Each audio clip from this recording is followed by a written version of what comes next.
Assalamualaikum warahmatullahi wabarakatuh.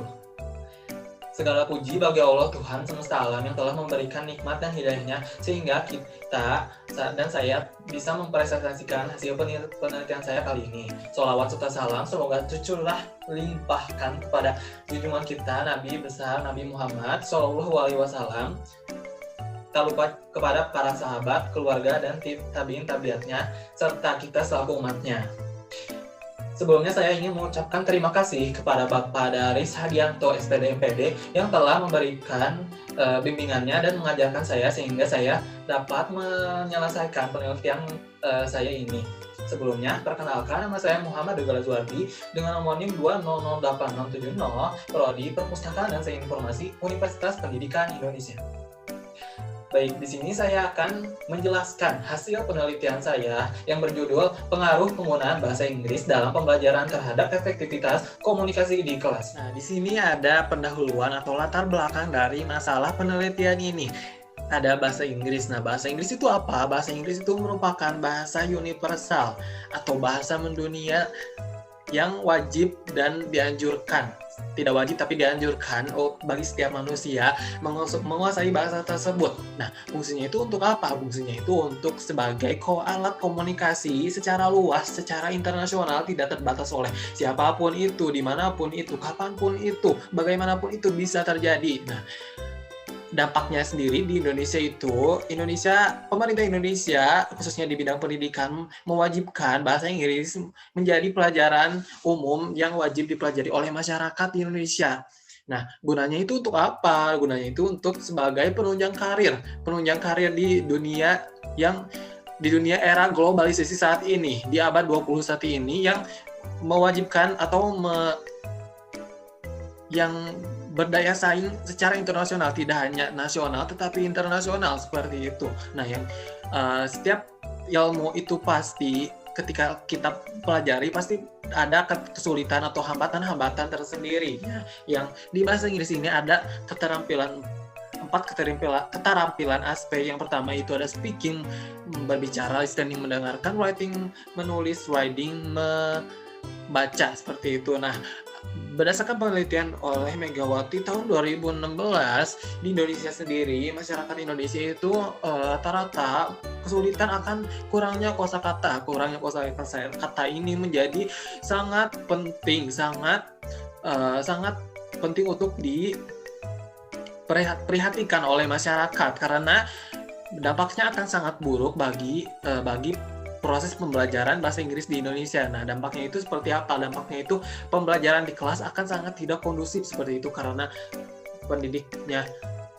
karena komunikasi itu kan antara dua arah dalam pembelajaran, ada pendidik dan anak didik. Jika salah satu anak didik atau pendidiknya tidak mengerti akan komunikasi atau alat komunikasi tersebut, maka komunikasi tidak akan berjalan baik di kelas seperti itu, di pembelajaran. Jadi dapat disimpulkan bahwa nantinya akan terjadi pembelajaran yang tidak kondusif seperti itu. Nah, ada pun tujuan dari penelitian ini. Nah, tujuannya itu apa aja? Yang pertama itu untuk mengetahui alasan bahasa Inggris harus diberlakukan di pendidikan Indonesia sebagai mata pelajaran umum yang wajib dipelajari oleh masyarakat. Yang kedua itu untuk mengetahui dampak. Jadi, apa dampaknya yang dirasakan siswa ketika mereka melakukan pembelajaran bahasa Inggris yang berbahasa Inggris ini pada saat menjalankan studi. Jadi, kesan-kesan mereka di saat pembelajaran bahasa Inggris itu seperti apa gitu ya. Yang ketiga itu untuk mengetahui kesulitan atau hambatan yang pelajar dan pengajar alami saat mengikuti studi berbahasa Inggris ini. Nah, yang selanjutnya itu ada kajian teori. Yang pertama itu ada bahasa. Di sini saya mengutip dari Fahru Roji dan Erta Mahyudin tahun 2016. Yang pertama itu mereka mengungkapkan bahasa itu ada 4 definisi di sini. Yang pertama itu ada sekumpulan bunyi yang diorganisir. Jadi sekumpulan bunyi yang diorganisir secara aturan tata bahasa seperti itu yang bermuatan ada tujuan atau maksudnya itu tersendiri gitu. Yang kedua itu ada bahasa ungkapan percakapan dengan durasi normal. Jadi bahasa itu merupakan ungkapan percakapan dalam kehidupan sehari-hari dengan durasi normal. Jadi tidak terlalu cepat, tidak terlalu lambat juga, agar bahasa bisa dimengerti oleh satu orang dengan orang lainnya. Yang ketiga itu ada sistem untuk mengungkapkan maksud. Jadi bahasa ini merupakan sistem yang dimaksudkan untuk ada maksud tersendiri gitu ya, untuk sebagai alat komunikasi ini. Yang keempat itu ada aturan tata bahasa yang terdiri dari bagian-bagian. Jadi di bahasa itu ada bagian-bagiannya tersendiri yang dimaksudkan untuk baiknya gitu, untuk menjadi bahasa yang baik itu seperti apa gitu, agar dalam proses komunikasi bahasa bisa berperan penting gitu ya, agar komunikasi terjalan lebih baik. Jadi kayak ada suatu penyampaian transfer informasi yang baik seperti itu. Metode penelitian. Di sini saya menggunakan metode penelitian mixed method. Jadi metode penelitian mixed method ini ada dua jenis metode penelitian. Yang pertama itu ada kuantitatif dan yang kedua itu ada kualitatif. Dan data kuantitatif itu seperti apa? Data kuantitatif itu saya menggunakan survei sebagai data utama atau sebagai data pokok dari penelitian saya ini. Yang kedua itu ada data kualitatif.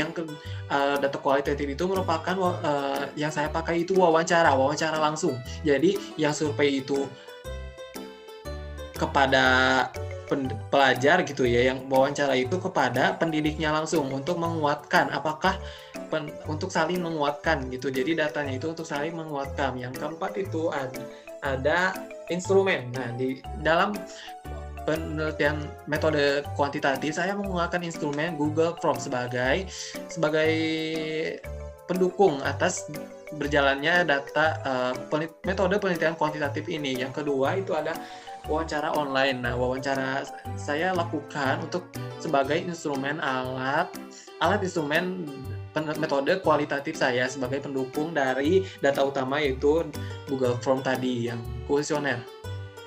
Di sini partisipannya ada 31 orang yang terdiri dari dua institut dua lembaga, yaitu yang pertama ada SMA Negeri 1 Cisarua, yang kedua itu ada Prodi Perpustakaan dan Informasi dari Universitas Pendidikan Indonesia. Nah, dari rumusan masalah kita bisa mengetahui apa tujuan dari penelitian ini. Nah, yang pertama itu ada alasan bahasa Inggris harus diberlakukan di Indonesia, di pendidikan Indonesia sebagai mata pelajaran umum yang wajib dipelajari oleh masyarakat. Nah, dari 31 orang yang saya survei gitu ya, ada yang mengatakan 57,6%-nya itu mengatakan sangat penting dan 42,4%-nya itu mengatakan cukup penting. Sebenarnya saya memilihkan lagi tidak penting seperti itu, namun tidak ada yang memilihnya. Nah, menurut mereka fungsinya itu untuk apa sih? Fungsinya itu untuk sebagai keterampilan kerja bertahan di era globalisasi saat ini yang saya sudah sebutkan tadi di latar belakang masalah, dan syarat lulus pendidikan, karena di Indonesia sendiri mewajibkan bahasa Inggris sebagai salah satu syarat lulus pendidikan seperti itu. Nah, dari narasumber yang saya wawancara juga, dia mengatakan pentingnya bahasa Inggris ini sangat penting dipelajari oleh pelajar Indonesia, bahkan dimanapun di dunia ini.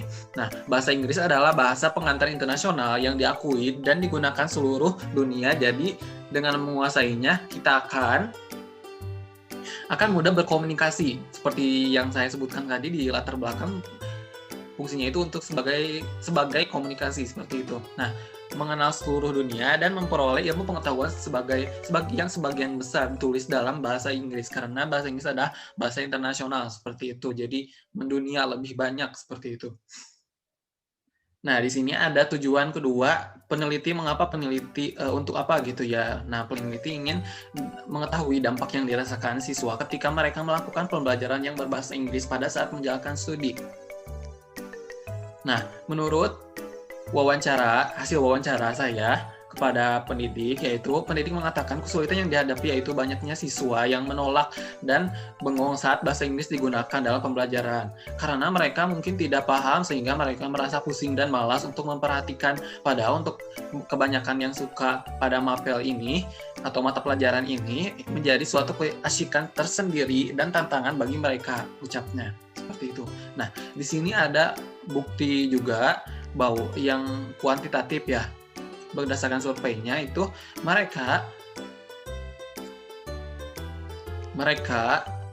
biasanya bertemu gitu ya dalam pembelajaran Inggris ini, medianya itu dalam kegiatan belajar mengajar.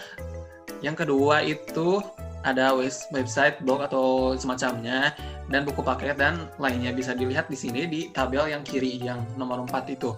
Nah, kesan mereka itu sebenarnya di sini mereka kebanyakan ingin melatih kemampuan speaking dan listening seperti itu. Bisa saja mereka memang juga gitu ya. Berarti di sini bisa dilihat bahwa mereka itu belum cukup menguasai kemampuan speaking dan listening. Mungkin seperti itu ya.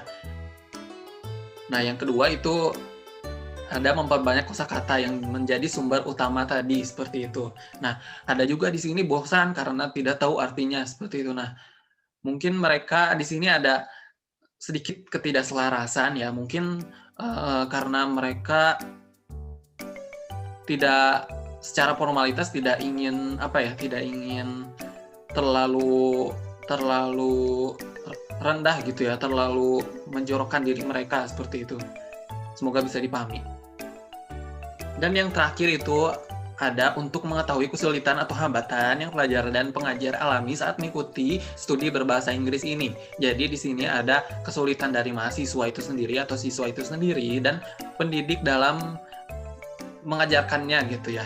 Nah, di sini ada survei. Hasil survei mengatakan bahwa kurangnya kosakata. Nah, sesuai ya dengan masalah utama tadi, kurangnya kosakata itu menjadi masalah utama bagi para pelajar gitu ya, khususnya.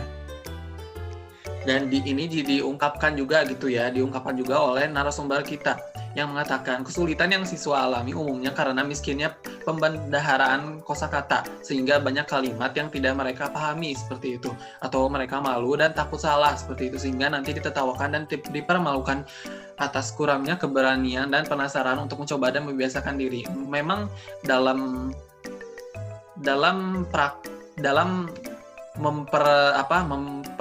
meningkatkan bahasa Inggris ini memang harus ada keseimbangan antara materi dan praktik seperti itu, karena akan percuma saja ketika perbandingan materi dan praktik itu tidak sebanding gitu ya. Mau praktik lebih tinggi, mau materi lebih tinggi, akan ada kesulitan tersendiri. Jadi di sini diharapkan juga peneliti dari pembaca juga agar ketika ada teman mencoba untuk belajar bahasa Inggris gitu ya, bukannya sosokan gitu ya, bukannya gimana-gimana, tapi mereka itu sedang belajar, sejatinya itu mereka sedang belajar gitu. Kita jangan mencemooh, kita jangan merendahkan gitu ya. Sejatinya mereka itu sedang belajar seperti itu. Kita harus mengerti dan merespon gitu ya. Dalam arti merespon itu kita mendukung atas apa yang dilakukan teman kita, yaitu belajar bahasa Inggris seperti itu. Kesimpulannya itu bahasa Inggris menjadi salah satu keterampilan bahasa yang cukup penting dikuasai oleh setiap individu. Selain untuk keterampilan kerja dan syarat lulus pendidikan, bahasa tersebut merupakan pengantar internasional yang diakui dan digunakan di seluruh dunia ini. Jadi dengan menguasainya kita akan mudah berkomunikasi, mengenal seluruh dunia, dan memperoleh banyak ilmu pengetahuan yang banyaknya ditulis dalam bahasa Inggris. Kesulitan yang menjadi masalah utama para pelajar adalah minimnya akan kosakata. Hal tersebut dimungkinkan karena mereka kurang akan minat baca. Mereka hanya mengenal kata-kata familiar saja yang biasa mereka temui di kehidupan sehari-hari.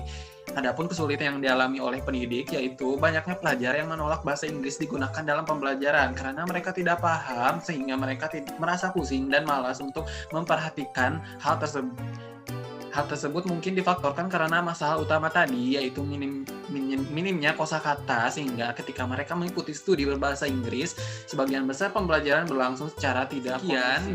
Presentasi dari saya, semoga teman-teman suka. Jangan lupa like, share, and comment. Kalau ada pertanyaan boleh ditanyakan di kolom chat di bawah.